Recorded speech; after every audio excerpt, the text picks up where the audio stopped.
Capacity Planning of Cloud Computing, mata kuliah Cloud Computing dan Lab. Dibuat oleh Kurniawati Pacitrahandayani, kelas 4 TEM, mata kuliah Cloud Computing dan Lab, dosen pengampu Sofian Soim, STMT, jurusan Teknik Elektro, Prodi D4 Teknik Telekomunikasi, Politeknik Negeri Sriwijaya. Pendahuluan, Cloud Computing adalah paradigma di mana informasi secara permanen tersimpan di server internet dan tersimpan secara sementara di komputer pengguna atau klien. Termasuk di dalamnya adalah desktop, komputer tablet, notebook, komputer tembok, handle, sensor, monitor, dan lainnya. Karakteristik cloud. Yang pertama, on-demand service, self-service, pelayanan mandiri sendiri saat diperlukan. Yang kedua, broad network access, akses jaringan yang besar, resource pooling, resource yang menyatu. Yang keempat, rapid elasticity, kapasitas yang elastis dan cepat. Yang kelima, measure service, layanan yang terukur. Bentuk dan permodelan. Menurut National Institute of Standard and Technology, yang pertama, private cloud adalah infrastruktur cloud yang secara khusus untuk digunakan oleh satu organisasi yang terdiri dari beberapa unit bisnis. Yang kedua, community cloud adalah infrastruktur cloud yang secara khusus disediakan untuk komunitas yang spesifik dari organisasi yang memiliki kepentingan yang sama. Yang ketiga, public cloud adalah infrastruktur yang disediakan secara terbuka untuk masyarakat umum. Yang keempat, hybrid cloud adalah infrastruktur cloud yang terdiri dari dua atau lebih cloud yang berbeda.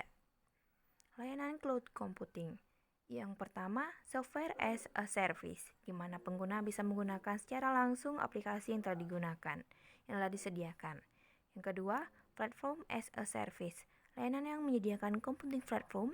Yang ketiga, infrastruktur as a service, layanan cloud computing yang menyediakan infrastruktur dan perangkat keras seperti service, media, penyimpanan, bandwidth, virtualisasi, dan konfigurasi yang lain, memungkinkan utilitas bagi pengguna.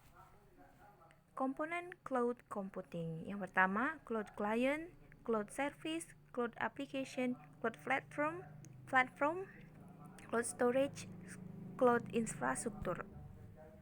Teknologi penggerak cloud virtualisasi. Yang pertama, mesin komputasi cloud. Teknologi prosesor komputer telah berkembang dan memungkinkan lingkungan komputasi awan menjadi layak serta bermanfaat bagi pelanggan. Yang kedua, mesin virtual adalah jenis aplikasi komputer yang digunakan untuk membuat lingkungan virtual. Dengan kata lain, perangkat lunak mensimulasikan lingkungan lain. Yang ketiga, server virtual. Server virtual adalah mesin virtual yang menyediakan fungsionalitas seperti halnya server fisik. Server virtual dapat ditemukan di mana saja dan bahkan dapat dibagikan oleh banyak pemilik. Yang keempat, jaringan virtual. Jaringan virtual adalah komponen node virtual yang terhubung secara langsung dengan tautan virtual berdasarkan sumber daya fisik yang mendasarinya. Perencanaan kapasitas. Dalam setiap model penyebaran cloud pribadi atau publik, prinsip-prinsip dasar manajemen kapasitas akan tetap sama dan akan terus melayani tujuan utama, yaitu mencapai kapasitas yang dapat dibenarkan serta biaya untuk memenuhi kebutuhan bisnis saat ini dan di masa depan. Faktor keberhasilan yang penting untuk menentukan kapasitas layanan tetap menjadi data input adalah asal rencana kapasitas akan dibuat. Ingat, rencana kapasitas adalah hasil dari proses perencanaan kapasitas.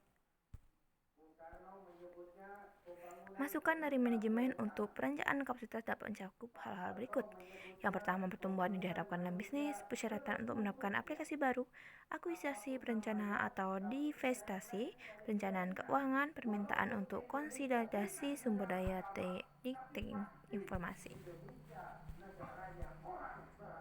Capacity planning. Manajemen kapasitas dianggap sebagai proses desain layanan ketika layanan baru diluncurkan atau modifikasi layanan yang ada. Setelah perumusan strategi layanan, hal lain yang menjadi pertimbangan adalah permintaan layanan. Portofolio layanan saat ini perencanaan keuangan terkait TI. Layanan ini dirancang bersama dengan fitur layanan yang diperlukan. Tingkat layanan, proses manajemen perubahan, kebutuhan bisnis yang selalu berubah, dan lain sebagainya. Perencanaan kapasitas sesuaikan dengan kebutuhan bisnis yang ada. Dengan demikian, merancang kapasitas layanan dengan benar menjadi faktor penentu keberhasilan untuk peluncuran layanan TI dan penyelesaian bisnisnya. Memahami persyaratan disaster recovery. Penting untuk mempertimbangkan persyaratan pemulihan bencana DR sembari merencanakan kapasitas. Situs DR akan memerlukan kapasitas untuk memastikan bahwa dalam kasus kegagalan, sistem penting yang ditandai dengan pindahnya ke situs DR dapat melakukan seperti yang didefinisikan dalam SLA.